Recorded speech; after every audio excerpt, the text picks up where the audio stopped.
بسم اللہ الرحمن الرحیم نحمدہ ونصلی ونسلم علی رسولہ الکریم اما بعد۔ معزز ناظرین و سامعین اکرام، السلام علیکم ورحمۃ اللہ وبرکاتہ۔ باب العلم انواریہ ایجوکیشنل سوسائٹی اور جامعہ انواریہ کے زیر اہتمام تصوف کی اہم کتاب انفاس العارفین کا سلسلہ وار درس جاری ہے، اور سوانح میر ابوالعلا تک سے قبل تک ہم آپ کی خدمت میں پیش کر چکے تھے۔ خلیفہ ابوالقاسم وغیرہ کے احوال ذکر کیے گئے تھے، اب میر ابوالعلا کے حالات کا ذکر کیا جا رہا ہے۔ معلوم ہونا چاہیے، یعنی یہ بات آپ کے علم میں ہونا چاہیے کہ حضرت میر ابوالعلا اکبر آبادی آبائی سلسلے میں حسینی سید تھے، یعنی اپنے والد کی طرف سے سلسلہ نسب حضرت سیدنا امام حسین رضی اللہ عنہ سے جا کر ملتا ہے، اور آپ کا سلسلہ نسب امیر تقی الدین کرمانی تک جا پہنچتا ہے۔ امیر تقی الدین اور خواجہ عبید اللہ احرار کا ایک واقعہ رشحات میں ایک کتاب کا نام ہے، تو اس میں تفصیل کے ساتھ پوری ڈیٹیل کے ساتھ مذکور ہے، ذکر کیا گیا ہے۔ امیر ابوالعلا کے ننہالی مورث اعلیٰ، یعنی نانی کے رشتے سے جو ان کے وارث بنانے والے ہیں، ان کو وارث بنانے والے ہیں خواجہ محمد فیضی ابن خواجہ ابوالفیض ابن خواجہ عبداللہ ابن خواجہ عبید اللہ احرار ہیں۔ حضرت میر ابوالعلا کے والد ماجد ابوالوفا خواجہ ابوالفیض مذکور کے نواسے تھے، اور میر ابوالعلا کے جد محترم یعنی ان کے دادا بزرگوار میر عبدالسلام خواجہ عبداللہ ابن خواجہ عبید اللہ احرار کے نواسے تھے۔ اسی لحاظ سے میر ابوالعلا کو دو طرف سے نسبت احراری حاصل تھی، یعنی خواجہ عبید اللہ احرار کی نسبت دو طرف سے حاصل تھی۔ میر ابوالعلا کے والد بزرگوار اور جد امجد ان کے دادا سمرقند سے سفر کر کے ہندوستان کے راستے مکہ معظمہ پہنچے، اور وہیں واصل بحق ہوئے، یعنی خدا سے جا ملے۔ حضرت میر ابوالعلا اسی سفر کے دوران متولد ہوئے، پیدا ہوئے، اور اپنے والد ماجد اور جد امجد کی وفات کے بعد، دادا بزرگوار کی وفات کے بعد، خواجہ فیضی جو مصاحب مانسنگ صوبیدار پورب، یعنی مانسنگ صوبیدار کے ساتھ رہنے والے تھے خواجہ فیضی۔ اب یہ پورب صحیح طور پر معلوم نہیں ہو سکا کہ اس سے مراد کیا ہے، تاہم اندازے سے جونپور، الہ آباد، لکھنؤ وغیرہ کا علاقہ پورب کہلاتا تھا، جیسا کہ رود کوثر میں لکھا ہے۔ تو خواجہ فیضی رحمۃ اللہ علیہ کے سایہ عاطفت میں ان کے زیر سایہ پرورش پا کر جوان ہوئے، اور جب یعنی ان کے سائے میں رہ کر پرورش پائے اور جوان ہوئے، اور جب خواجہ فیضی وفات پا گئے تو کچھ دن بعد میر ابوالعلا نے بھی انہی کی روش پر مانسنگ کے لشکر میں ملازمت اختیار کر لی۔ انہی دنوں ایک رات آپ نے خواب میں دیکھا کہ تین بزرگوں نے آ کر انہیں فرمایا، یعنی ان سے کہا کہ یہ کیا روش اختیار کر رکھی ہے، یہ کیا طریقہ اختیار کیا ہوا ہے۔ وضع تو یہ ہے جو ہم رکھتے ہیں، یعنی آپ نے اپنا حال یہ کیا بنا رکھا ہے، رہنے سہنے کا انداز تو یہ ہے جو ہم رکھتے ہیں، ہماری وضع قطع اختیار کرو، یعنی ہمارا رہن سہن اور ہمارے جیسا رہو۔ تو اور اگر معاش کی فکر ہے، یعنی زندگی گزارنے کے جو اسباب ہونا چاہیے، اگر روزی روٹی کی یعنی فکر ہے، تو اللہ تعالیٰ فرماتا ہے اللہ نور السماوات والارض، اللہ زمینوں اور آسمانوں کا نور ہے۔ یہ کہہ کر ان میں سے ایک آدمی نے اس طرح پکڑا اور ان کا سر مونڈ دیا، دوسرے نے ایک پیراہن پہنا دیا، ایک خاص یعنی سر کے بال ایک نے اتار دیا، اور ایک نے ایک پیراہن یعنی خاص قسم کا لباس پہنا دیا، اور تیسرے نے دستار بندھا کر نالین پکڑا دی، یعنی سر پر عمامہ وغیرہ باندھ دیا اور جوتیاں پکڑا دی۔ اس خواب کے بعد حضرت میر ابو العلا کے دل میں ایک قسم کا اضطراب اور قلق پیدا ہوا، یعنی قسم کی بے چینی پیدا ہوئی،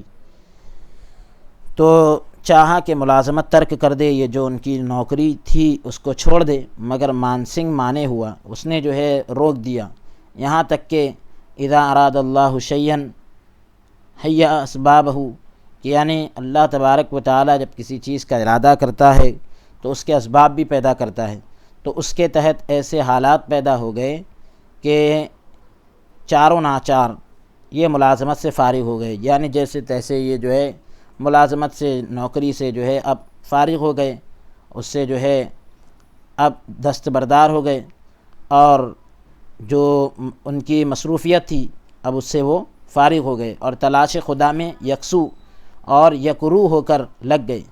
یعنی خدا کی تلاش میں جو ہے پوری یکسوئی کے ساتھ لگ گئے۔ اسی اثناء میں، اسی دوران میں حضرت خواجہ معین الدین قدس سرہ کے مزار پرانوار کی طرف متوجہ رہنے لگے، خواجہ غریب نواز رحمۃ اللہ علیہ کے مزار پاک کی طرف توجہ کرنے لگے، اور بارگاہ خواجہ کی عنایات، یعنی خواجہ غریب نواز رحمۃ اللہ علیہ کی بارگاہ کے جو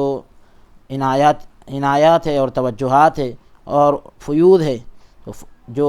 فیضان ہیں، اس سے بہرور ہوئے، یعنی اس سے مالا مال ہوئے۔ اب مروی ہے، یعنی روایت کیا گیا، نقل کیا گیا کہ میر ابو العلا کے اہل خانہ نے، یعنی ان کے گھر والوں نے، ان کے فرزند میر نور العلا، ان کے فرزند میر نور العلا کے عارضہ علالت کے سبب، یعنی ایک بیماری پیش آنے کی وجہ سے 1 روپیہ اور 1 چادر بطور نیاز مزار خواجہ پر بھجوائی تھی، نیاز کے طور پر، یعنی نذرانے کے طور پر خواجہ غریب نواز رحمۃ اللہ علیہ کی بارگاہ میں 1 چادر بھجوائی تھی۔ حضرت امیر کو اس کی اطلاع نہیں تھی۔ ایک دن صاحب مزار کی طرف متوجہ تھے کہ یعنی مزار والوں کی طرف متوجہ تھے، تو مزار سے ندا آئی، مزار سے آواز آئی کہ تمہارے فرزند کی صحت کے لیے تمہارے گھر سے یہ کچھ نیاز آئی ہے، یعنی یہ نذرانہ آیا ہے، تمہارے فرزند کی، تمہارے بیٹے کی تندرستی کے لیے تمہارے گھر سے یہ کچھ تحفہ آیا ہے۔ اور اہل خانہ نے دوسرے فرزند کے لیے بھی التجا کی ہے، درخواست کی ہے۔ نیاز قبول اور التجا مبذول ہے، یعنی یہ نذرانہ قبول ہے اور ہماری توجہ جو ہے ادھر اب لگ گئی ہے۔ یہ بھی سننے میں آیا ہے کہ مزار خواجہ سے خطاب ہوا کہ یعنی یہ ان کو آواز آئی کہ یہ نعمت جو تمہیں عنایت ہوئی ہے 22 یا 123 سال بعد بندگان خاص میں سے کسی ایک کو عنایت ہوگی، پھر بطور جملہ معترضہ، یعنی درمیان میں ایک جملہ جو آ جاتا ہے جو اس بات سے اس عنوان سے تعلق نہیں رکھتا، اس کے طور پر کہہ رہے ہیں کہ حضرت شاہ عبد الرحیم رحمۃ اللہ علیہ نے ارشاد فرمایا کہ ہمارے زمانے میں یہ نعمت ہمیں عنایت ہوئی۔ اس واقعے کے بعد سید تقی الدین کرمانی مذکور کے پوتے،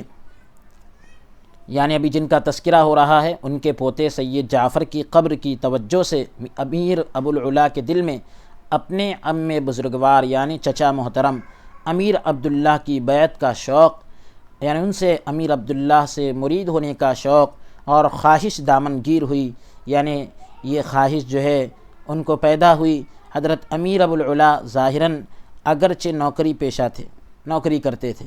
پیشے کے اعتبار سے نوکری کرتے تھے، مگر حقیقت میں ان کی ذات سے ولایت کے آثار نمایاں تھے، ولایت کی علامتیں ان سے جھلکتی تھی، نظر آتی تھی، اور طریقت میں ان کا رابطہ اپنے خالو خواجہ یحییٰ کے ساتھ تھا، جو حضرت خواجہ عبید اللہ احرار کے خلیفہ و فرزند اور اپنے عم بزرگوار یعنی چچا محترم حضرت خواجہ عبدالحق سے مجاز تھے، یعنی ان سے اجازت ملی ہوئی تھی۔ حضرت امیر ابو العلا طریقہ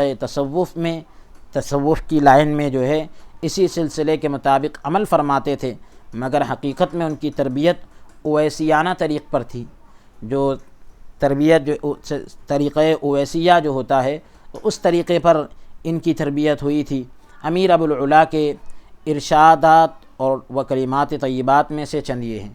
ان کے جو فرمودات ہیں ان کی جو باتیں ہیں چند پیاری پیاری باتوں میں سے ان کی پیاری پیاری باتوں میں سے کچھ باتوں کو ذکر کیا جا رہا ہے۔ نمبر 1،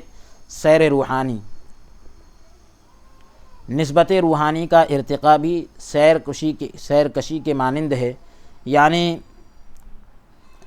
سیر کشتی کے مانند ہے۔ نسبت روحانی کی جو ترقی ہے وہ کشتی میں سفر کرنے کی طرح ہے۔ کشتی کا سوار ہمیشہ یہ محسوس کرتا ہے کہ وہ ساکن ہے، یعنی ٹھہرا ہوا ہے۔ جب ساحل پر پہنچتا ہے تو وہ قطع منزل پر مطلع ہوتا ہے، یعنی کشتی میں جو سوار ہوتا ہے اس کو ایسا لگتا ہے کہ میں ٹھہرا ہوا ہوں، سفر نہیں کر رہا ہوں۔ لیکن جب دریا کے کنارے پہنچ جاتا ہے تو پھر اب اس کو پتہ چلتا ہے کہ میں منزل پار کر چکا ہوں۔ تو روحانی نسبت کی ترقی کا عالم بھی ایسا ہی ہوتا ہے، کشتی کے سفر کی طرح ہوتا ہے۔ سفر تو ہوتا رہتا ہے لیکن جو ہے آدمی کو محسوس نہیں ہوتا، جب منزل پر پہنچتا ہے تو پتہ چلتا ہے کہ میں یہ منزل پار کر چکا ہوں۔ اس کے بعد کہتے ہیں مقصود سماع، یعنی سماع سے مقصد کیا ہے؟ کہتے ہیں سماع اور بے خودی سے مقصود، سماع اور بے خودی کا جو مقصد ہوتا ہے، یعنی خود کو بھلا دینے کا مقصد جو ہوتا ہے، بشریت کی عادات مذموم کو ختم کرنا ہوتا ہے۔ انسان کے اندر جو بری عادتیں ہوتی ہیں وہ ختم کرنا مقصد ہوتا ہے، نہ کہ ان کے ذریعے محض عقل و ہوش کو مغلوب کرنا، یعنی صرف اپنی ہوش اور اپنی عقل پر کسی چیز کو غلبہ دے دینا، یہ سماع کا مقصد نہیں ہے، بے خودی کا مقصد نہیں ہے۔ یعنی اب بے خودی میں بھی آدمی اپنے آپ میں نہیں رہتا، تو بے خودی کا مقصد یہ کہ انسان جو ہے خود کو بھلا کر اپنی بری عادتوں کو ختم کرے۔ سماع کے ذریعے بھی یہی چاہا جاتا ہے، جیسا کہ یہ بتلایا جا رہا ہے کہ اس کا مقصد محض عقل و ہوش کو مغلوب کرنا نہیں، جیسا کہ غواص کا اصل مقصد موتیوں کا حصول ہوتا ہے، یعنی جو غوطہ لگاتا ہے سمندر کے اندر تو اس کا اصل مقصد جو ہے وہ موتیوں کو حاصل کرنا ہوتا ہے، نہ کہ منہ اور ناک میں پانی داخل کرنا۔ اب منہ اور ناک میں پانی تو داخل ہو ہی جاتا ہے، لیکن اس کا مقصد منہ اور ناک میں پانی داخل کرنا نہیں ہوتا، بلکہ اصل مقصد جو ہے موتیوں کو حاصل کرنا ہوتا ہے۔ تو ایسے ہی عقل و ہوش مغلوب تو ہو جاتی ہے سماع اور بے خودی کے اندر، لیکن مقصد یہ نہیں ہوتا، مقصد یہ ہوتا ہے کہ انسان کی جو بری عادتیں ہوتی ہیں اس کو ختم کیا جائے۔ تعلق باللہ کی حقیقت، خدا سے تعلق کی، خدا سے جڑے رہنے کی جو حقیقت ہوتی ہے، خدا سے جڑ جانے کی جو حقیقت ہوتی ہے اس کو ذکر کر رہے ہیں کہ مشاغل دنیاوی کے دوران حضرت حق سبحانہ تعالی سے آگاہی و عرفان کے تعلق کی مثال، یعنی دنیاوی کام کاج اور دنیاوی مشغلوں اور دنیاوی مصروفیتوں کے بیچ اللہ تبارک و تعالی کو پہچاننا، اللہ تبارک و تعالی کی معرفت حاصل کرنا، یہ ایسا ہی ہے۔ اور اس آگاہی اور اس عرفان یعنی اس تعلق سے جڑ جانے کی مثال ایسی ہی ہے جیسے کوئی شخص مٹکے پر مٹکا سر پر رکھ کر باتوں میں مشغول ہو جائے، مٹکے پر مٹکا سر پر رکھ کر باتوں میں مشغول ہو جائے، اس اثنا میں اس کی باطنی توجہ مٹکے کی آواز سے منقطع نہیں ہوتی، یعنی اس دوران میں جو ہے اس کی اندرونی توجہ جو ہے وہ ادھر لگی رہتی ہے کہ کہیں جو ہے مٹکا سر سے گر نہ جائے۔ اس طریقے سے یہی معاملہ رہتا ہے کہ آدمی کام تو کرتا رہتا ہے، دنیا کے کام کاج کرتا رہتا ہے، دنیا کی مصروفیتوں میں لگا تو رہتا ہے، لیکن اس کا تعلق اللہ تبارک و تعالیٰ سے ختم نہیں ہوتا، اللہ تبارک و تعالیٰ سے جڑا ہوا ہوتا ہے۔ جیسے ایک آدمی سر پر مٹکا رکھا ہوا ہے اور جو ہے سر پر رکھ کر باتوں میں لگ جائے تو اس کا دھیان باتوں میں تو رہتا ہے، پر اس کا دھیان جو ہے ساتھ ہی جو ہے ادھر بھی لگا ہوا ہوتا ہے، زبان اس کی جو ہے اور کان اس کے جو ہے ادھر لگے ہوئے ہیں سامنے والے کی بات چیت میں، اور ساتھ میں جو ہے اس کا دھیان اور توجہ جو ہے اس مٹکے سے بھی جڑی ہوتی ہے۔ اب اس کے بعد ذکر کر رہے ہیں کشف اور کرامت کو، یعنی جو حال ظاہر ہوتا ہے بزرگان دین جو ہے چھپی ہوئی چیز کا حال معلوم کر لیتے ہیں اور کرامتیں ظاہر کرتے ہیں، تو جو اللہ والوں کے سامنے جو راز کھلتے ہیں، جو پوشیدہ چیزیں اللہ عز و جل کے نیک بندوں کے سامنے کھلتی ہیں، تو کہہ رہے ہیں کہ وہ کشف اور کرامت کا معاملہ کیا ہے کہ اگر کوئی شخص ہماری صحبت اور مجلس میں اس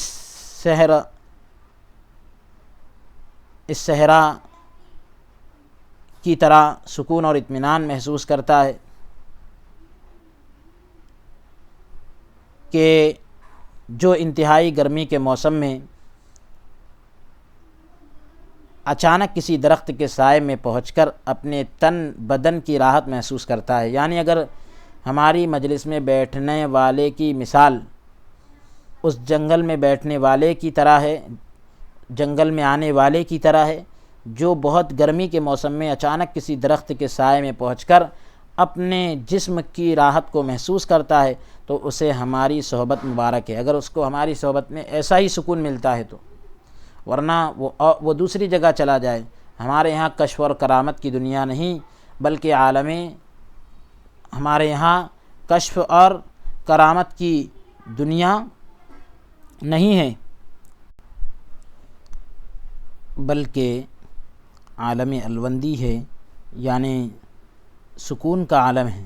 کوئی بے چینی اور اضطراب کی اور پریشانی کی جگہ نہیں ہے، بلکہ سکون اور اطمینان کی جگہ ہے. تو برکات اس میں ذات، اللہ تبارک و تعالیٰ کے نام کی برکتیں، میر نور العلا جس دم میر نور العلا حبس دم کے ساتھ ذکر نفی اور اس بات کثرت سے کرتے تھے، یعنی اپنے سانس کو روکنے کے ساتھ ساتھ نفی والا ذکر اور اس بات والا ذکر جو ہے کثرت سے کرتے تھے، زیادہ سے زیادہ کرتے تھے. یہ آپ نے انہیں فرمایا جو کچھ تم نے اختیار کیا ہے یہ طریقہ سلف ہے، یعنی ہمارے پچھلے لوگوں کا طریقہ ہے، مگر اس میں ذات کی ورزش دوسرے اذکار سے زیادہ مؤثر ہے. اللہ تبارک و تعالیٰ کے نام کی جو ورزش کی جاتی ہے، یعنی اللہ تبارک و تعالیٰ کے نام کا جو مجاہدہ کیا جاتا ہے اور اس میں کوششیں کی جاتی ہے، تو دوسرے جتنے ذکر وغیرہ ہے اس سے زیادہ با اثر یہ اللہ تبارک و تعالیٰ کے نام کا اثر ہوتا ہے. تو بہرحال اپنے بزرگان دین نے جو طریقہ اختیار کیا، ہر ایک نے اپنے اپنے اعتبار سے اپنے چاہنے والوں کے درمیان بیان کیا کہ کس طرح سے سانسوں کے آنے جانے پر بھی اللہ عز و جل کے نام اور اللہ تبارک و تعالیٰ کی یاد کو باقی رکھا جائے، سانسوں کے آنے جانے میں بھی اس بات کا خیال رکھا جائے.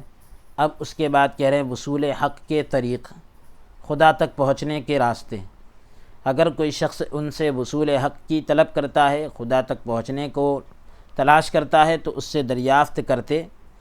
اگر کوئی شخص یہ کہتا ہے کہ مجھے خدا کی تلاش ہے، اور خدا کی تلاش یا یہ کہ میں جو ہے خدا تک پہنچنا چاہتا ہوں، اگر کوئی ان سے یہ مطالبہ کرتا تو حضرت جو ہے اس سے پوچھا کرتے کہ محنت اور مشقت سے حاصل کرنا چاہتے ہو یا مفت میں، یا تو فری میں حاصل کرنا چاہتے ہو یا محنت مشقت سے حاصل کرنا چاہتے ہو. اگر کوئی شخص جو ہے محنت اور مشقت والا طریقہ پسند کرتا، یعنی محنت پہلا طریقہ اس کو کہا کہ اگر کوئی یہ طریقہ پسند کرتا محنت اور مشقت والا تو اسے طریقہ ذکر لکھ کر دے دیتے. اور اگر دوسری خواہش کا اظہار کرتا کہ میں مفت میں حاصل کرنا چاہتا ہوں، اللہ تبارک و تعالیٰ کے تک پہنچنے کا جو معاملہ ہے، راستہ ہے، مجھے مفت میں چاہیے، تو اگر یہ خواہش ظاہر کرتا تو فرماتے صحبت میں آیا کرو، میرے پاس بیٹھا کرو، آیا جایا کرو ہماری صحبت میں، تو یہ چیز تمہیں ملے گی کہ خدا تک پہنچ جاؤ گے. کیونکہ خدا کے بندوں کی جو مجلسیں ہیں تو وہ خدا تک پہنچانے کا ذریعہ ہوتی ہے، تو اس میں محنت اور مشقت نہیں لگتی. اور ورنہ انہوں نے ایک طریقہ یہ بتلایا کہ اللہ کا ذکر جو ہے کثرت سے کیا کرو، اللہ تک پہنچ جاؤ گے. پھر اس کے بعد قوت توجہ فرماتے تھے کہ جس شخص نے ہمارے سامنے آ کر کچھ فیوض حاصل کر لیے، فائدے حاصل کر لیے بالفرض، یعنی مان لیجئے کہ اگر وہ دولت آباد بھی جا کر دولت آباد جا کر بھی مرتکب گناہ ہو، یعنی گناہ کا ارتکاب کرے، گناہ کر بیٹھے، تو وہ ہمارا فیض اس سے ضائع نہیں جائے گا. ہم نے جو فیض پہنچایا ہے وہ بیکار نہیں جائے گا۔ ہاں البتہ اتنی بات ضرور ہے کہ اس کی راہ ترقی مسدود ہو سکتی ہے، جو ترقی کا راستہ ہے وہ بند ہو سکتا ہے۔ اس کے بعد فرماتے ہیں تاثیر وجد و رقص، وجد اور رقص کی تاثیر۔ وجد جو ہے ایک کیفیت کا نام ہے،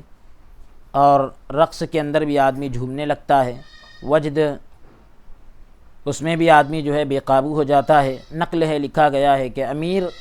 عارضہ فالج میں مبتلا ہو گئے۔ ان کے جو یہ ابھی جو حالات بتلائے جا رہے ہیں حضرت امیر کے، تو وہ فالج کی بیماری میں لقوہ ان کو لگ گیا، پیرالائسس کی بیماری میں گرفتار ہو گئے، جس کے سبب یعنی جس کی وجہ سے خاص طور پر طہارت اور وضو کے وقت، یعنی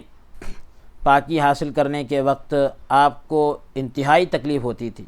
پیشاب کرتے وقت بھی اور وضو کرتے وقت بھی آپ کو بہت تکلیف ہوتی تھی۔ ایک دن یہ شعر پڑھنے لگے، دردم از یار است و درما نیز ہم، پورا شعر پھر پڑھا کہ دل فدائے، آخری میں انہوں نے کہا میرا درد بھی تو درما بھی تو، میرا درد بھی تو درما بھی تو، میرا قلب و جسم و جا بھی تو۔ بہرحال اس شعر کی تاثیر سے، یعنی اس شعر کے اثر سے آپ پر زبردست وجد طاری ہوا، بہت زبردست وجد آپ کے اوپر چھا گیا، جس کی حرارت سے، جس کی گرمی سے تمام اعضاء و جوارح میں، تمام جو ہے بدن کے جتنے اعضاء ہے، پارٹس آف باڈی ہے، ان میں کشادگی پیدا ہو گئی،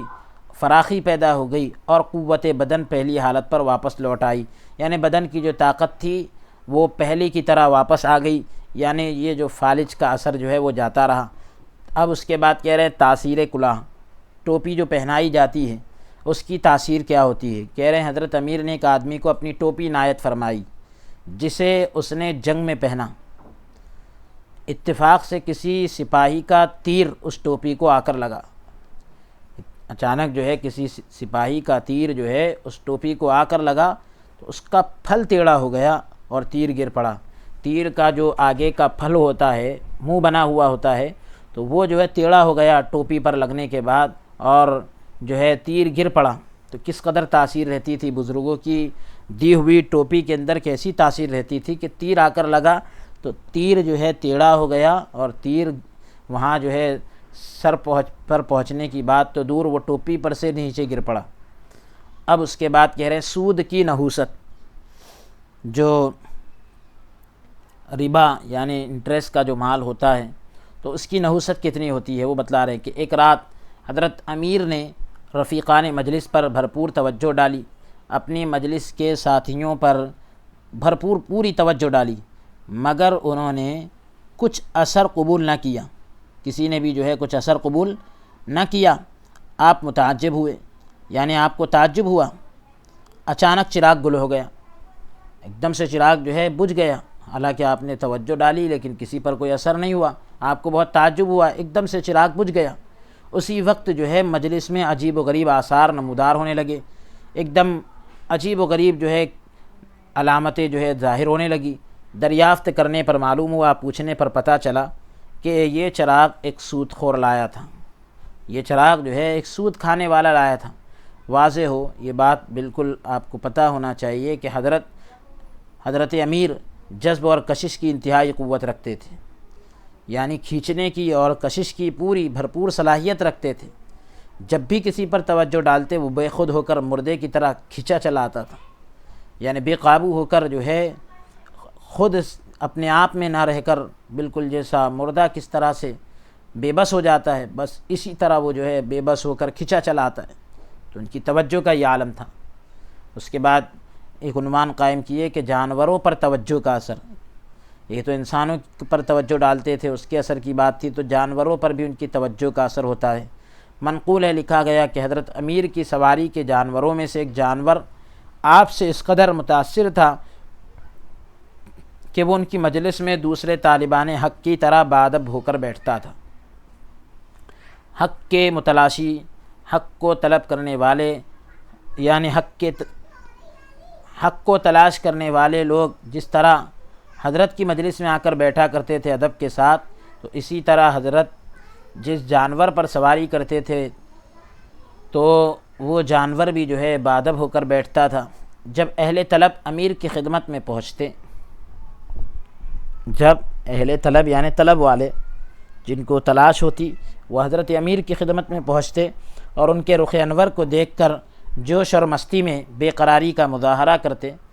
حضرت کے چہرے کو دیکھ کر جب مستی کے عالم میں جو ہے بے قراری کا مظاہرہ کرتے تو اس یعنی بے قراری کی ایک الگ ہی کیفیت ہو جاتی ہے۔ تو بہرحال ان کے گرنے پڑنے سے اگر اس جانور کو کوئی چوٹ، ضرب یا دھول دھپا لگ جاتا تو وہ اپنے آپ ہی میں مست بیٹھا رہتا۔ یعنی لوگ جو ہے مستی کے اندر حضرت کے چہرے کو دیکھ کر مستی میں آ کر بے خود ہو جاتے اور پھر لوگ جو ہے گرنے پڑنے لگتے۔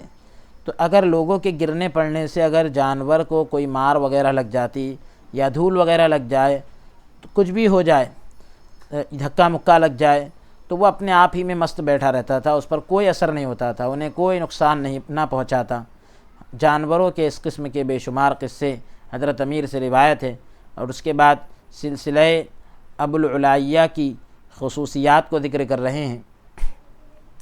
واضح رہے یہ بات، معلوم ہو، کلیئر ہے، ایک دم بالکل واضح ہے، وضاحت کے ساتھ ہے کہ حضرت امیر ابو العلا رحمۃ اللہ علیہ کا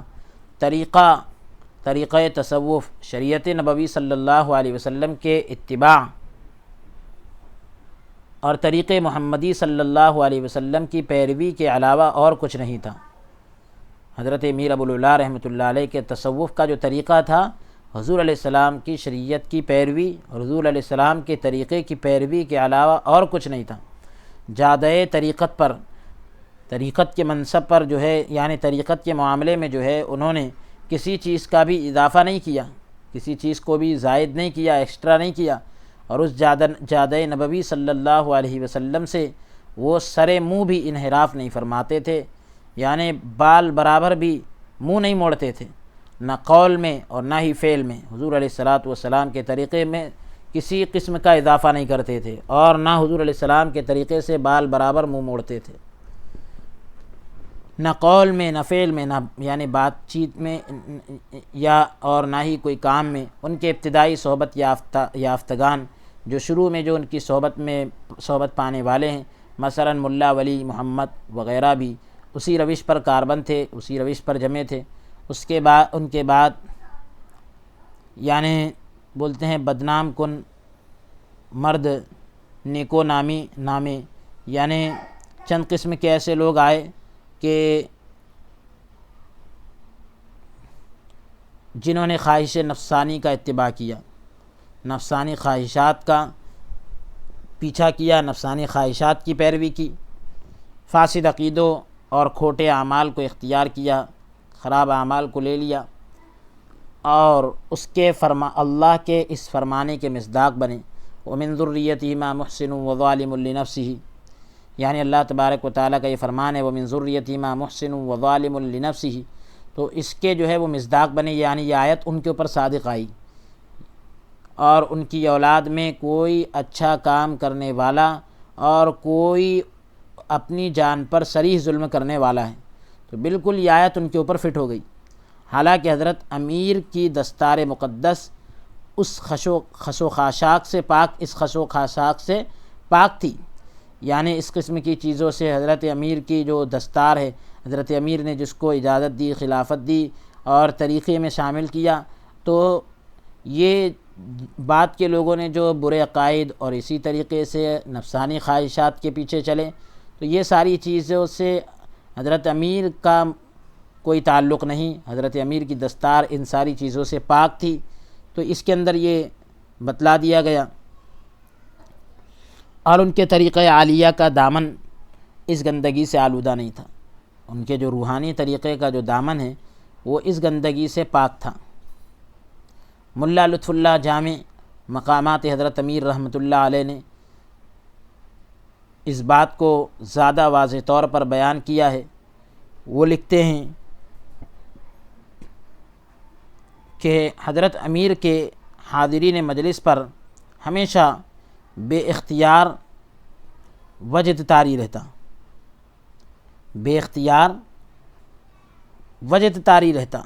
وجد طاری ہوتا تھا۔ حضرت امیر کی مجلس میں جو لوگ بیٹھا کرتے تھے تو ہمیشہ ان پر بے اختیار یعنی بغیر کسی اختیار کے ان کے اوپر اچانک وجد آ جاتا تھا، یوں نہیں کہ کوئی ان کی محفل میں کوئی خلاف شرع ارتکاب کرے اور مزامیر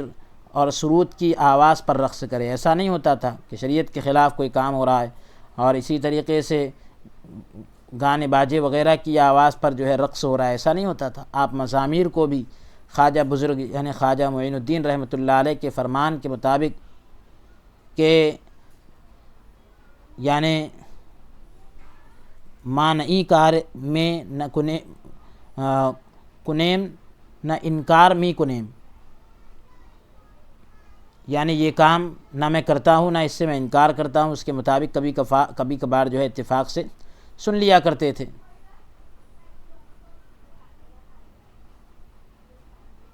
حضرت والد ماجد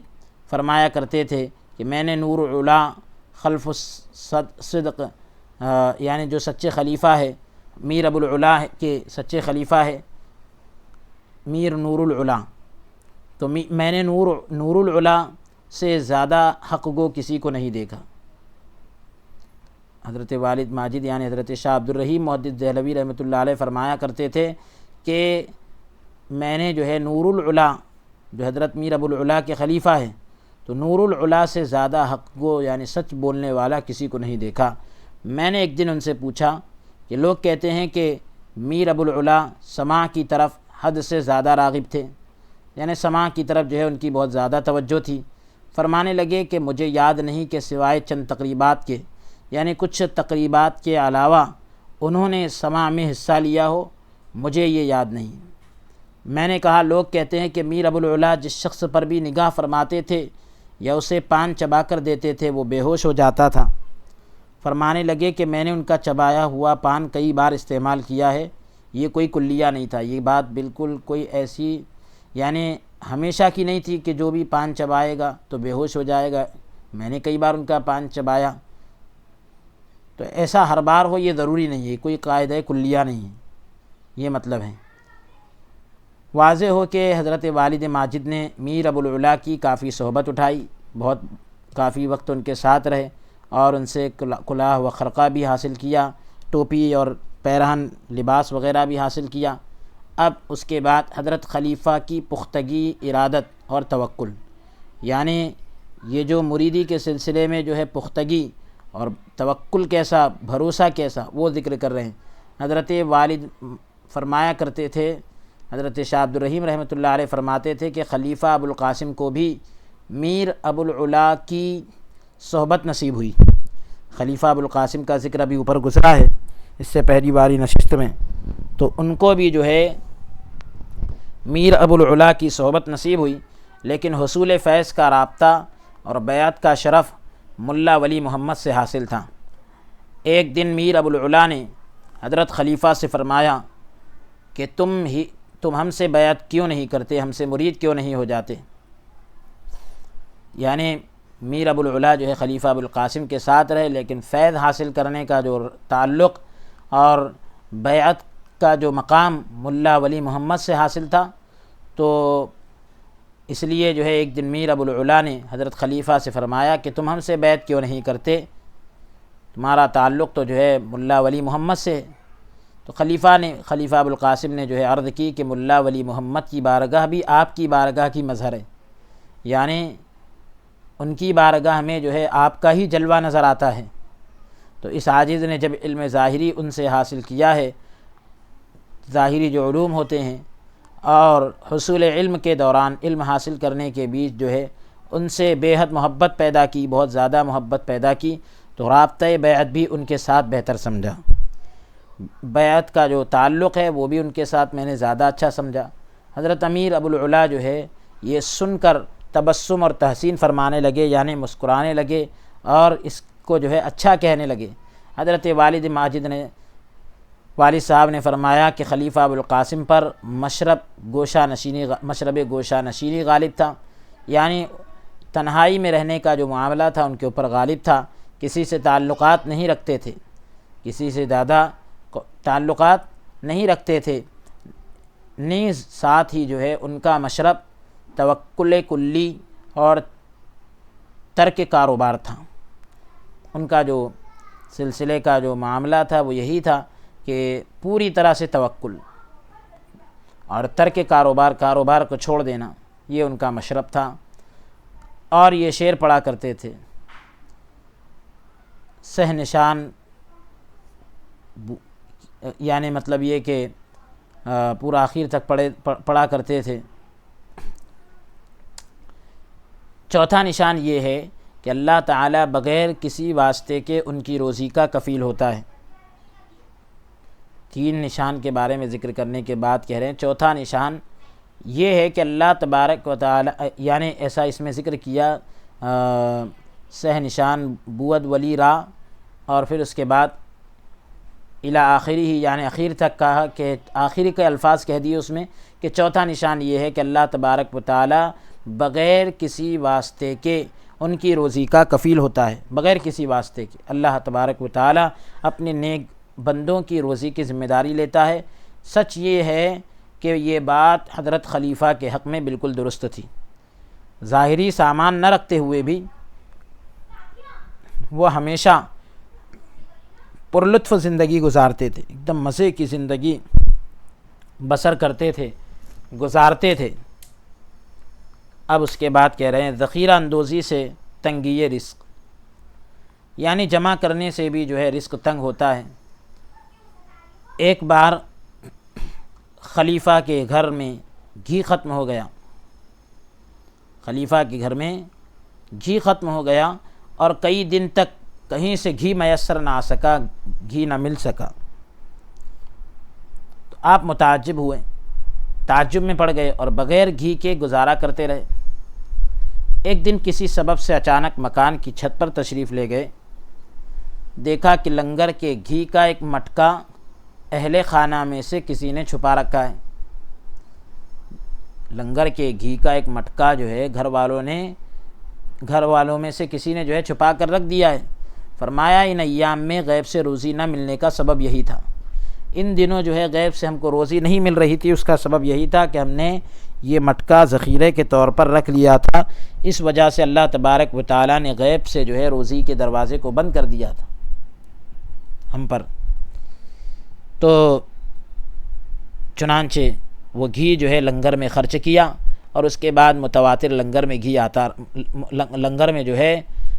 گھی آتا رہا، برابر سلسلہ وار جو ہے ہمیشہ جو ہے برابر لنگر میں جو ہے گھی آتا رہا۔ اب اس کے بعد کہہ رہے قرب سلطانی سے استغنا، بادشاہوں کے دربار کے یا بادشاہوں کے قریب رہنے سے جو ہے بے نیاز رہنا چاہیے، دور رہنا چاہیے،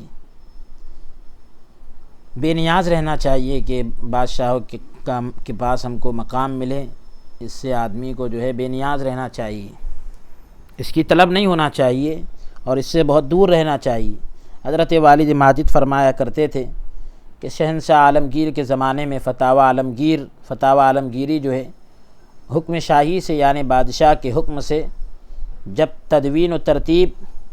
یعنی لکھی گئی اور ترتیب دی گئی اور نظر ثانی کے مراحل سے گزر رہا تھا، تو یہ جو فتاوے جو ہے گزر رہے تھے، نظر ثانی یعنی دوسری جو نظر ڈالی جاتی ہے، ایک مرتبہ لکھنے کے بعد نظر کی جاتی ہے، اسے نظر ثانی کے مراحل سے جو ہے یعنی اس راستے سے جو ہے یہ فتاوے گزر رہے تھے۔ تو کچھ تحریری کام شیخ حامد کے سپرد بھی ہوا، لکھنے کا کچھ کام شیخ حامد کے حوالے کیا، جو مرزا محمد زاہد کے مدرسے میں ہمارے شریک درس تھے۔ مرزا زاہد ہروی کے والد قاضی اسلم حرات سے عہد جہانگیر میں ہندوستان آئے۔ قاضی اسلم ملا فاضل کے اور مرزا جان شیرازی مشہور منطقی عالم ان کے جو ہے شاگرد تھے۔ مرزا زاہد بچپن سے بڑے ذہین تھے، جو ہے کل 13 سال کی عمر میں فارغ التحصیل ہو گئے، یعنی 13 سال کی عمر میں علم سے فراغت حاصل کر لی، پورے 13 سال میں۔ عالمگیر کے دور میں مختلف خدمات پر الگ الگ خدمت پر معمور ہوئے، یعنی آپ کو ذمہ داری دی گئی۔ اس کے علاوہ جو ہے اور بھی بہت سے انہوں نے حاشیے وغیرہ بھی لکھے، اور حیاکل النور پر بھی ایک شرح لکھی، اور 1690 عیسوی میں جو ہے آپ کا انتقال ہوا۔ بہرحال تو حضرت والد ماجد کہتے تھے کہ عالمگیر کے زمانے میں جب فتاوی عالمگیری بادشاہ کے حکم سے جو ہے جب تدوین یعنی لکھے جانے اور ترتیب دیے جانے اور نظر ثانی وغیرہ کے مرحلے سے گزر رہا تھا، تو کچھ تحریری کام جو ہے شیخ حامد کے سپرد ہوا، جو مرزا محمد زاہد کے مدرسے میں ہمارے شریک درس تھے، مطلب یہ کہ ہمارے درسی ساتھی تھے، سبق میں جو ہے ہم اور وہ ساتھ رہا کرتے تھے۔ تو یہ علمی خدمت ملنے پر وہ میرے پاس آئے کہ تم بھی میرے ساتھ اس کام میں تعاون کرو، اس کام میں تم بھی جو ہے میری مدد کرو، تمہارے نام اتنا روزینہ مقرر ہو جائے گا، تمہارے نام جو ہے روزانہ کا اتنا طے کر دیا جائے گا۔ میں نے قبول نہ کیا۔ والدہ ماجدہ نے یہ قصہ سن کر انتہائی ناگواری کا اظہار کیا، بہت ناراضگی کا اظہار کیا، اور مجھے اس کام پر آمادہ کرنے کے لیے یعنی اس کام پر تیار کرنے کے لیے بہت مبالغے سے کام لیا، بہت زور زبردستی سے کام لیا، مجبور ہو کر ایک مقررہ وظیفے پر، ایک طے شدہ جو ہے تنخواہ پر میں اس کام میں مشغول ہو گیا کہ بھئی مجھے اتنا مہینے کا ملے گا، تو میں اس میں جو ہے لگ گیا۔ حضرت خلیفہ جب اس وقت سے اس حقیقت سے مطلع ہوئے، جب ان کو اس حقیقت کا پتہ چلا، تو فرمایا کہ یہ ملازمت ترک کر دو، یہ نوکری جو ہے چھوڑ دو۔ عرض کی والدہ ماجدہ ناراض ہوتی ہے، میری امی ناراض ہو جائے گی، تو فرمایا اذا جاء حق اللہ ذهب حق العباد، جب اللہ کا حق آ جاتا ہے تو بندوں کے حقوق ساقط ہو جاتے ہیں، اللہ کا حق بندوں کے حق پر غالب ہے، یہ مطلب ہے، یعنی ان کے حقوق جو ہے ختم ہو جاتے ہیں، بندوں کے حقوق، ایک سچی بات ہے۔ عرض کی دعا فرمائیے کہ حق سبحانہ و تعالی بغیر کوشش کے یہ ملازمت مجھ سے چھڑا دے، بغیر کسی کوشش کے اللہ تعالیٰ یہ نوکری مجھ سے چھڑا دے، تاکہ والدہ کی ناراضگی سے بھی بچ جاؤں، ایسا کوئی راستہ بن جائے۔ آپ نے دعا فرمائی۔ چنانچہ کچھ دنوں میں بادشاہ نے تدوین فتاویٰ کے تمام ملازموں کی فہرست طلب کی، یعنی فتاوے کو لکھنے والے جتنے بھی اس میں کام کرنے والے ہیں ان کی فہرست بادشاہ نے منگائی، اور اثر نو تقرری و برطرفی کے احکام صادر کیے، یعنی نئے سرے سے اب کس کو رکھنا ہے اور کس کو نہیں رکھنا ہے اس کے احکام جاری کیے۔ جب میرے نام پر پہنچا تو وظیفہ خاروں سے کاٹ کر لکھا کہ اگر چاہیں تو اتنی زرعی زمین ان کو دی جائے، یعنی جن کو وظیفہ ملتا تھا تو ان کی فہرست میں سے میرا نام اس نے کاٹ کر یہ لکھا کہ اگر چاہیں تو اتنی زرعی زمین، کاشت کی زمین جو ہے ان کو دی جائے۔ اہلکاروں نے، کام کرنے والوں نے مجھ سے پوچھا، میں نے قبول نہ کیا، اور اس نجات پر شکر بجا لایا اور حمد و ثنا پڑھی، یعنی یہ کہ اب مجھے کم سے کم اس کام سے چھٹکارا تو مل گیا، کیونکہ بادشاہ نے ان کا نام جو ہے وظیفہ خاروں سے، یعنی وظیفہ لینے والوں سے کی فہرست سے بادشاہ نے ان کا نام کاٹ دیا تھا، تو اس پر انہوں نے اللہ تبارک و تعالیٰ کا شکر کی ادا کیا۔ اب اس کے بعد کہہ رہے ہیں صوفیہ کا تبحر علمی۔ صوفیہ کا جو علمی سمندر ہوتا ہے، اور صوفیہ علم کے اندر کیسے سمندر ہوتے ہیں، ان کی علم کی گہرائی کتنی ہوتی ہے، اس کو ذکر کیا جا رہا ہے۔ تو والد ماجد فرمایا کرتے تھے کہ ایک دن فتاوی عالمگیری کے مفوضہ حصے پر، فتاوی عالمگیری کا جو حصہ میرے سپرد کیا گیا تھا، میرے حوالے کیا گیا تھا، اس پر جو ہے نظر ثانی کے دوران دوسری نظر ڈالنے کے بیچ میں جو ہے جب اس پر میں دوسری نظر ڈال رہا تھا تو ایک ایسی عبارت پر میری نظر پڑی جس میں صورت مسئلہ کو گڈ مٹ کر کے گنجلک بنا دیا گیا، یعنی جو مسئلے کی صورت تھی تو اس کو جو ہے گڈ مٹ کر کے گنجلک بنا دیا گیا تھا، یعنی ذرا مشکل بنا دیا گیا تھا، ایسا کچھ واضح نہیں ہو رہا تھا مسئلہ۔ تو میں نے ان کتابوں کی طرف رجوع کیا جو اس مسئلے کا ماخذ تھی، یعنی جہاں سے یہ مسئلہ لیا گیا تھا، جس کتاب سے میں نے اس کتاب کو دیکھا، مطالعے سے معلوم ہوا، پڑھنے سے پتہ چلا کہ یہ مسئلہ 2 کتابوں میں مذکور ہے، 2 کتابوں میں لکھا گیا ہے، اور ہر کتاب میں مختلف انداز سے بیان ہوا ہے، الگ الگ انداز سے بیان ہوا۔ مؤلف فتاوی عالمگیری نے، فتاوی عالمگیری کے لکھنے والے نے دونوں عبارتوں کو یکجا کر دیا ہے۔ اب پتہ یہ چلا کہ دونوں عبارتوں کو اس نے ایک ہی جگہ کر دیا، چنانچہ اس وجہ سے صورت مسئلہ کچھ سے کچھ ہو گئی، تو یعنی کچھ سے کچھ بن گئی صورت مسئلہ جو ہے۔ میں نے اس مقام پر ایک نوٹ دیا جس میں لکھا کہ من لم یتفقہ فی الدین الی آخرہ، ترجمہ جس کا یہ ہے کہ یعنی جو دین کی سمجھ نہیں رکھتا اس نے یہاں گڑبڑ کر دی ہے، اور صحیح یوں ہے۔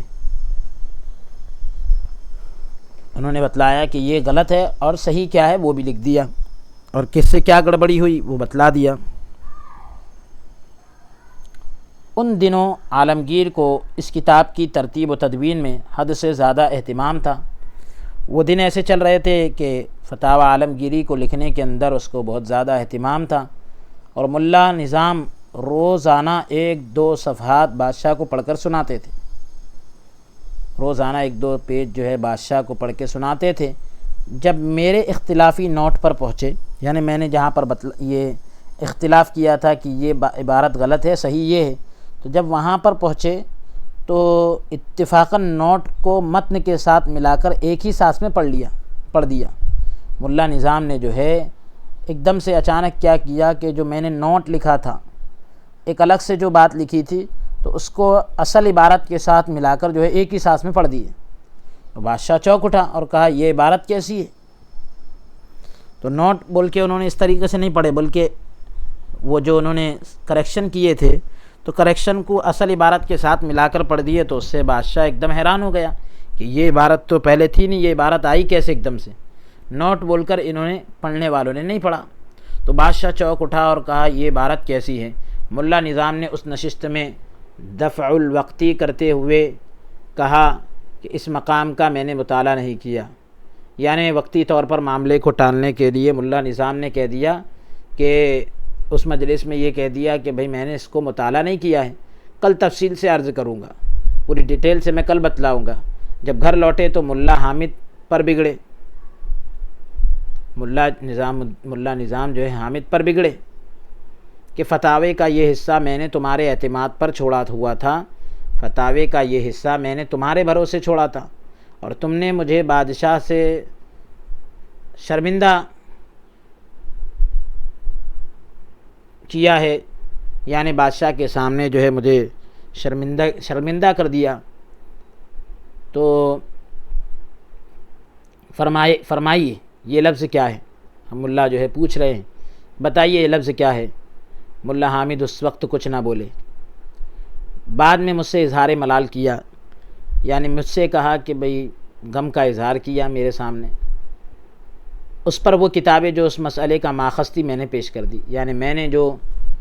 جہاں سے انہوں نے وہ مسئلہ لیا تھا میں نے وہ کتابیں ان کے سامنے پیش کر دی، اور مسئلے کا ابہام اور عبارت کا گنجلک پن، یعنی مسئلے کا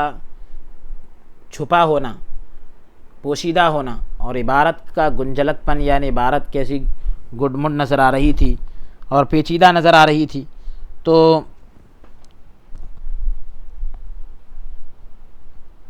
ان پر اس انداز سے واضح کیا کہ سب کی آنکھیں کھل گئی۔ یہ ساری چیزیں کہ بھئی مسئلے میں ایسا اس طریقے سے پوشیدگی آ رہی تھی، چھپا ہوا دکھ رہا تھا مسئلہ اور گڈ مڈ دکھ رہا تھا، تو اب میں نے جو ہے ایسا واضح کیا کہ سب کی آنکھیں کھل گئی۔ اس دن کے بعد مفتیان کرام کا یہ گروہ، مفتیان کرام کی یہ ٹولی، فتویٰ دینے والوں کی یہ ٹولی مجھ سے حسد کرنے لگی۔ مفتیان کرام کا یہ گروہ مجھ سے جلنے لگا، حسد کرنے لگا۔ میری برطرفی کا ظاہری سبب یہ واقعہ بنا، یعنی مجھے الگ کرنے کا جو دیکھا جائے ظاہری سبب تو یہی واقعہ بن گیا۔ زیادہ بہتر خدا جانتا ہے، حقیقت حال سے اللہ تبارک و تعالی واقف ہے۔ اب اس کے بعد ذکر کر رہے ہیں خواب فقراء کو۔ فقراء کا خواب۔ والد ماجد فرمایا کرتے تھے کہ ایک دن حضرت خلیفہ کی خدمت میں حاضر ہوا تو وہ تعمیر مکان میں مشغول تھے۔ کاریگر کی کھڑی کی ہوئی دیوار میں بھی میخ نکال رہے تھے، میں بھی یعنی وہ جو کھیلے وغیرہ ہوتے ہیں وہ نکال رہے تھے، میں بھی اسی دوران جا پہنچا۔ مجھے دیکھ کر خوش ہوئے۔ میں نے اپنے کپڑے جو ہے کس لیے یعنی باندھ لیے، جو کام کرنے کے لیے کپڑوں کو ایسا سمیٹ کر باندھ لیتے ہیں، تو اپنے کپڑوں کو میں نے جو ہے کس لیا، باندھ لیا اور چاہا کہ گل گارا تیار کروں، یعنی جو ہے دیوار بنانے کے لیے جو گارے وغیرہ کی ضرورت ہوتی ہے تو اس کو جو ہے میں تیار کروں۔ فرمانے لگے کہ اس سے پہلے بھی کبھی گارا تیار کیا ہے، کبھی جو ہے مٹی پانی یہ سب ملایا ہے، کبھی مٹیریل کو اس طرح تیار کیا ہے؟ عرض کی نہیں، مگر اندازے اور قیاس سے ضرورت کی ہر چیز بنا سکتا ہوں۔ اندازے سے میں جو ہے ضرورت کی ہر چیز بنا سکتا ہوں۔ فرمانے لگے یہ کام اٹکل پچو سے صحیح طور پر نہیں ہو سکتا، یعنی اندازے سے تم یہ کام کرو گے تو یہ کام صحیح طور پر نہیں ہو سکتا۔ تمہارے لیے ایک اور کام تجویز کیا ہے، ایک اور کام چنا ہے۔ ایک آدمی کو اشارہ کیا کہ چارپائی لا کر سایہ دیوار میں بچھا دو، دیوار کی چھاؤں میں ایک چارپائی بچھا دو، اور مجھے حکم دیا کہ تم دور سے آئے ہو، ذرا آرام کر لو۔ میں تعمیل حکم میں لیٹ گیا، یعنی حکم کو پورا کرتے ہوئے میں لیٹ گیا، مگر نیند کوسوں دور تھی، مجھے نیند نہیں آ رہی تھی۔ فرمانے لگے درویشوں کی نیند تو اختیاری ہوتی ہے، یعنی جب چاہے جب سو جاتے ہیں، یعنی ما سوی اللہ سے فراغت اور خیال حق میں کھو جانا۔ اللہ کے علاوہ چیزوں سے وہ لوگ فارغ ہوتے ہیں اور خیال حق میں خدا کے خیال میں کھو جاتے ہیں، تو یہ نیند ہوتی ہے ان کی۔ اسی اثناء میں ایک دوسرا ساتھی جو ہے سید عبد الرسول نامی، وہ آیا اور فرمانے لگے کہ وقت پر پہنچے ہو۔ وہ کمر کس کر حکم کا انتظار کرنے لگا، وہ بھی جو ہے کمر باندھ کر حکم کا انتظار کرنے لگا۔ فرمایا میرا مطلب یہ ہے کہ اس چارپائی پر بیٹھ کر اس درویش کے پاؤں داب دیجیے، کیونکہ یہ لمبا سفر طے کر کے آئے ہیں تو ان کے پیر دبا دیجیے، لمبا سفر کر کے آئے ہیں تو ان کے پیر دبا دیجیے۔ بہرحال اس قسم کے الطاف کریمانہ فرماتے رہے، یعنی اس قسم کے جو ہے لطف و کرم فرماتے رہے، اور ہر روز کرم و احسان میں اضافہ ہوتا رہا، ہر دن جو ہے ان کے کرم میں ان کے احسان میں اضافہ ہوتا رہا۔ اس کے بعد ایک عنوان قائم کیے، حج درویشاں، درویشوں کا حج۔ والد ماجد فرمایا کرتے تھے کہ حضرت خلیفہ کو حج کا خیال آیا، بغیر سواری، زاد راہ اور بلا رخصت اہل خانہ گھر سے نکل کر حجاز کی راہ لی، یعنی بغیر سواری کے اور راستے کے توشے کے بغیر اور گھر والوں کو رخصت کیے بغیر جو ہے گھر سے نکل کر جو ہے حجاز کی راہ لی۔ گھر والوں نے جو ہے ان کو رخصت بھی نہیں کیا، اور وہ جو ہے گھر سے نکل کر اچانک جو ہے انہوں نے حجاز کا راستہ لے لیا۔ راستے میں بعض مخلص یعنی ان کے چاہنے والے، ان کے ہم سفر ہونے لگے، ان کے دوست وغیرہ ان کے ساتھ ہونے لگے، ان کے ہم سفر ہونے لگے۔ اگر کوئی غیر متأہل ہوتا تو اسے ساتھ لے لیتے، اگر کوئی غیر متأہل ہوتا تو اسے ساتھ لے لیتے۔ غیر متأہل کا مطلب یہ کہ کوئی غیر شادی شدہ ہوتا تو اسے جو ہے ساتھ لے لیتے، اور عیالدار کو یہ کہہ کر دور کر دیتے کہ، یا یوں کہہ لیجئے کہ اگر کوئی شادی شدہ ملتا، متأہل کا مطلب یہ کہ غیر متأہل کا مطلب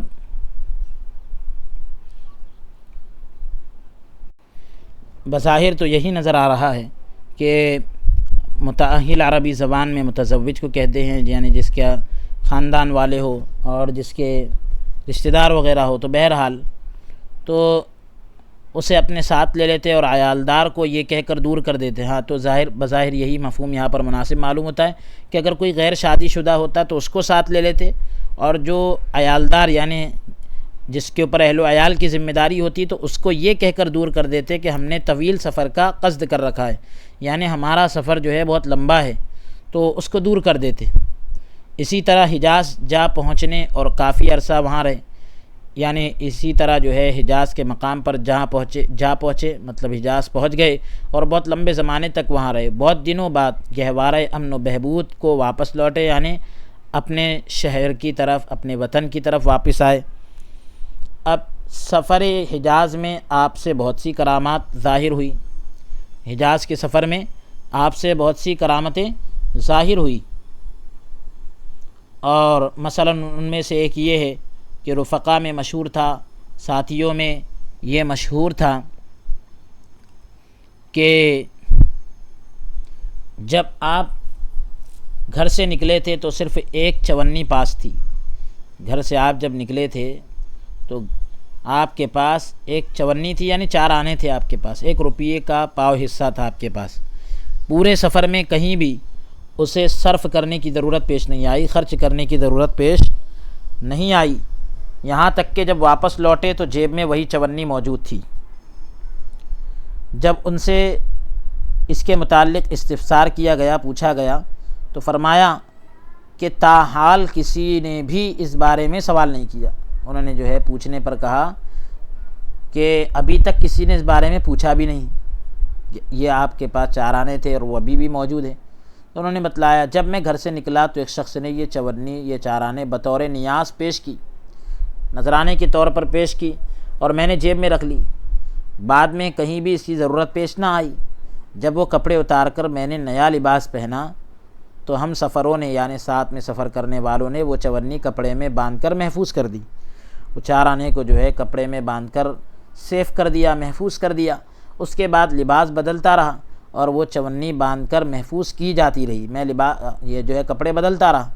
اور وہ جو ہے جو 4 آنے تھے وہ باندھ کر جو ہے بالکل محفوظ رکھے جاتے. مجھے پورے سفر میں نہ اترے ہوئے لباس اور نہ اس چونی کی طرف کوئی التفات ہوا. پورے سفر میں جو ہے میں نے کپڑے جو اتارا اور اسی طریقے سے وہ جو 4 آنے تھے اس کی طرف کوئی توجہ نہیں ہوئی. جب گھر لوٹے تو وہ کپڑے اور چونی رفقائے سفر نے پیش کی، اور یہ قصہ مشہور ہو گیا. یعنی ساتھ والوں نے جو ہے کپڑے اور وہ جو 4 آنے ہیں تو وہ پیش کیے، اور وہیں سے جو ہے یہ واقعہ مشہور ہو گیا.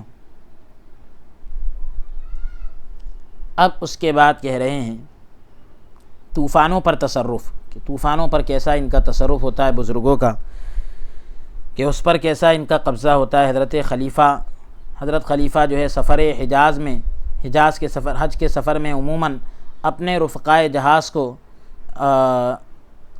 حجاز جو ہے مکہ مکرمہ و مدینہ منورہ کا جو علاقہ ہے وہ حجاز کہلاتا ہے، تو جب بھی اس طرف سفر کرتے تو عام طور پر اپنے رفقائے جہاز کو، یعنی جہاز کے ساتھیوں کو مقامات اور کرامات اولیاء سنایا کرتے تھے. اولیاء اللہ کے مقامات، اولیاء اللہ کی کرامتیں سنایا کرتے تھے. چنانچہ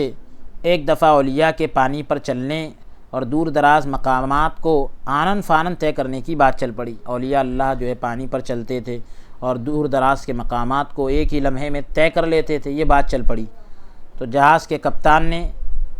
ان کرامات سے انکار کر دیا اور کہنے لگے کہ جھوٹ کے تومار بہت سے سننے میں آتے ہیں، یعنی جھوٹی باتیں تو میں نے بہت سنی جن کی کوئی حقیقت نہیں ہوتی. تو اب یہ سن کر جو ہے حضرت خلیفہ کی جو ہے غیرت ایمانی جاگ اٹھی اور سمندر میں چھلانگ لگا دی. یہ دیکھ کر لوگوں نے کپتان کو ملامت کی، یعنی برا بھلا کہا کہ بھئی تم نے ایسا کیوں ان کو للکارا، تم نے جوش دلایا. تو دیکھو انہوں نے سمندر میں چھلانگ لگا دی، اور وہ خود بھی اس بات پر نادم ہوا، اس کو بھی شرمندگی ہوئی کہ میرے جھگڑے کی وجہ سے فقیر ہلاک ہوا، یہ درویش جو ہے ہلاکت کے اندر پڑ گئے. اور رفقائے خلیفہ یعنی حضرت خلیفہ کے جو ساتھی تھے وہ بھی حضرت کے تصور مہجوری سے غمناک ہونے لگے، یعنی حضرت جو ہے ہم کو چھوڑ کر چلے جائیں گے، بس اس بات کو سوچ کر جو ہے وہ بھی غمزدہ ہونے لگے. عین اسی وقت، اچانک اسی وقت جو ہے بالکل حضرت خلیفہ نے بلند آواز سے کہا کہ رنجیدہ نہ ہو، یعنی غم نہ کرو، میں خیر و عافیت سے پانی کی سطح پر سیر کر رہا ہوں، اطمینان سے پانی کی جو سطح ہوتی ہے، اوپری حصہ ہوتا ہے، اس پر میں سفر کر رہا ہوں۔ یہ سن کر تمام اہل جہاز اور کپتان نے، جہاز والوں نے اور کپتان نے آئندہ درویشوں سے گستاخی کرنے سے توبہ کی، درویشوں سے جو ہے گستاخی سے پیش نہیں آنا چاہیے، توبہ کر لی، یعنی کیونکہ یہ کرامتیں پیش کر رہے تھے اور اس نے انکار کر دیا تھا، تو آپ کی جو ہے قسم کی گستاخی ہوئی تو لوگوں نے جو ہے توبہ کر لی اور حلقہ نیاز مندہ میں شامل ہو گئے، سب جو ہے ان کے نیاز مندوں میں، عقیدت مندوں میں شامل ہو گئے۔ ان کے رجوع اور توبہ کے بعد حضرت خلیفہ صحیح اور سالم جہاز پر چڑھائے، پوری سلامتی کے ساتھ جو ہے جہاز کے اوپر آ گئے۔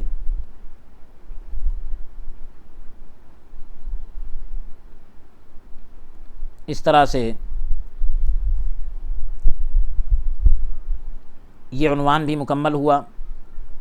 اب اس کے بعد کہہ رہے ہیں قلندر ہرچ گویت دیدہ گویت، یعنی قلندر جو بھی کہتا ہے تو جو بھی یعنی کہتا ہے تو وہ دیکھتا ہے کہتا ہے، یعنی یہ حال ہوتا ہے کہ کوئی بھی بات دیکھ کر بتلاتے ہیں۔ حرمین شریفین میں ایک ایسا شخص مقیم تھا جسے حضرت غوث الاعظم رحمۃ اللہ علیہ کی کلاه مبارک، ٹوپی مبارک، تبرکاً جو ہے سلسلہ وار برکت کے طور پر سلسلہ وار یعنی اوپر سے اور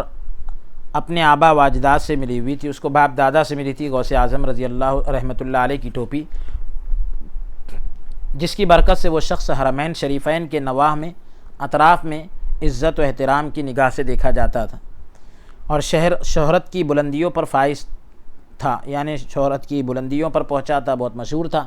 ایک رات حضرت غوث اعظم رحمۃ اللہ علیہ کو کشف میں اپنے سامنے موجود پایا، کشف کی حالت میں اپنے سامنے پایا،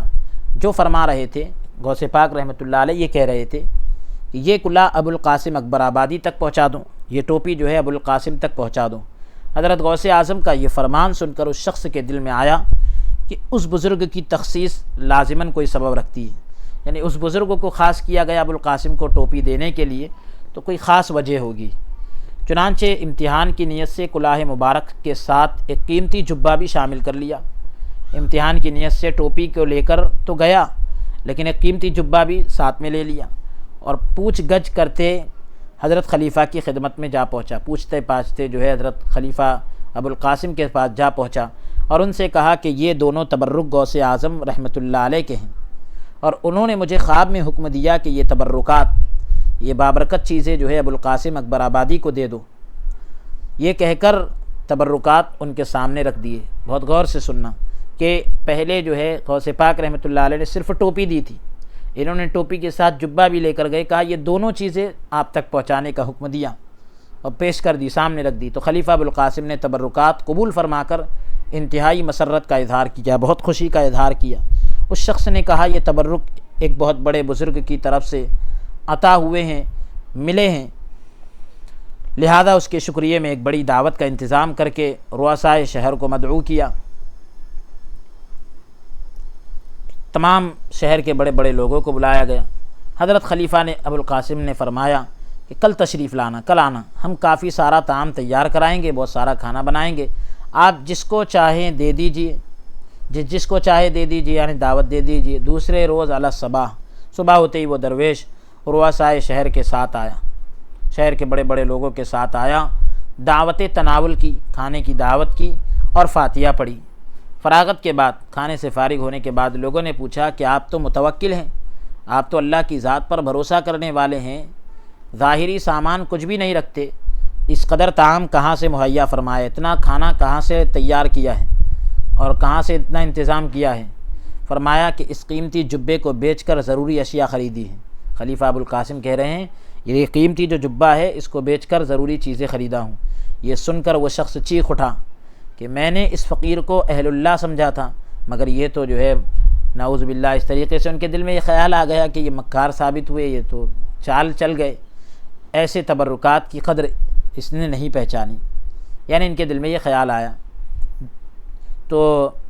ان کو قدر نہیں معلوم ہوئی۔ آپ نے فرمایا چپ رہو۔ خلیفہ ابو القاسم نے کہا خاموش رہو، جو چیز تبرک تھی وہ میں نے محفوظ کر لی اور جو سامان امتحان تھا ہم نے اسے بیچ کر دعوت شکرانہ کا انتظام کر ڈالا۔ تم نے جو تبرک کے طور پر لائے تھے اس کو تو ہم نے حفاظت سے رکھ لیا، لیکن امتحان کے طور پر جو جبہ ساتھ میں لائے تھے ہم نے اسے بیچ کر شکرانے کی دعوت کر دی ہم نے، اور اس کا انتظام اسی سے کیا ہے۔ یہ سن کر وہ شخص متنبہ ہو گیا، آگاہ ہو گیا، اور اس نے تمام اہل مجلس پر ساری حقیقت حال کھول دی، پوری معاملے کی حقیقت جو ہے بیان کر دی، جن پر سب نے کہا الحمدللہ تبرک اپنے مستحق تک پہنچ گیا، الحمدللہ تبرک اپنے مستحق تک پہنچ گیا۔ اخیر میں ہم آج کے سلسلہ درس کو اب یہیں پر موقوف کرتے ہیں، اور اخیر میں ہم دعا کرتے ہیں کہ رب العالمین ہمارے اس پڑھنے اور سننے کو اپنی مقدس بارگاہ میں قبول فرمائیں، اور اللہ تبارک و تعالی اس ادارے کی خدمات کو بھی قبول فرمائیں۔ آمین۔ وصلی اللہ تعالی وسلم علی خیر خلق و نور عرشہ سیدنا و نبینا محمد وعلی آلہ واصحابہ اجمعین برحمتک یا ارحم الراحمین، والحمد للہ رب العالمین۔